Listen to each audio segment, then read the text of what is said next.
اخوتي وانا احبكم في الله،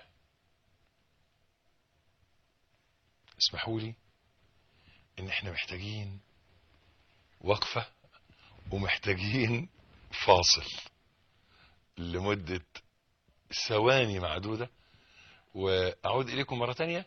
في الفاصل ده قبل الفاصل يا واد يا مدني ربنا يهديك ويتوب عليك، عايز اقول ايه في الفاصل؟ دقيقة من فضلك. طب انا خدت الفاصل ده عشان اقول لك دقيقة تعمل فيها ايه؟ في دقيقة واحدة، وانا الكلام ده مجربه النهاردة تحديدا، في دقيقة واحدة تقدر تقرأ الفاتحة 5 مرات. والرسول صلى الله عليه وسلم قال: من قرأ حرفا من القرآن كتبت له حسنة، والحسنة ب10 أمثالها. في دقيقة واحدة هتقرأ الفاتحة 5 مرات، يعني تحصل على 7000 حسنة. أنا هاخد فاصل دقيقة عشان تقرأ الفاتحة 5 مرات. في دقيقة واحدة تقدر تقول لا إله إلا الله 20 مرة.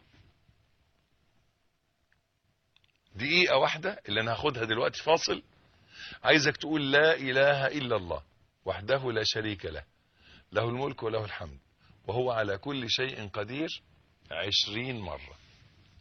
في دقيقة واحدة اللي أنا هاخدها دلوقتي فاصل، أنا عايز أسيبك دقيقة واحدة تقول فيها سبحان الله وبحمده 100 مرة. سبحان الله وبحمده، سبحان الله وبحمده، سبحان الله وبحمده، سبحان الله وبحمده، سبحان الله وبحمده، سبحان الله وبحمده، سبحان الله وبحمده، سبحان الله وبحمده، سبحان الله وبحمده 100 مرة في دقيقة، تغفر ذنوبك ولو كانت مثل زبد البحر. في دقيقة واحدة تقدر تقول لا حول ولا قوة إلا بالله 40 مرة. في دقيقة واحدة تقدر تقول سبحان الله عدد خلقه وزنة عرشه ورضا نفسه ومداد كلماته 20 مرة. في دقيقة واحدة تقدر تقول سبحان الله والحمد لله ولا إله إلا الله والله أكبر ولا حول ولا قوة إلا بالله 25 مرة. في دقيقة واحدة تقدر تقول سبحان الله وبحمده 35 مرة. يا ترى الدقيقة اللي هاخدها فاصل دي، هاخد دقيقتين، هتقول فيهم ايه؟ قدامك شغل اهو، لا تتحرك، ارمي ريموت كنترول من ايدك، ارمي تليفونك من ايدك، اقعد اذكر الله دقيقة وارجع لك تكون قلت الفاتحة 5 مرات. السلام عليكم ورحمة الله.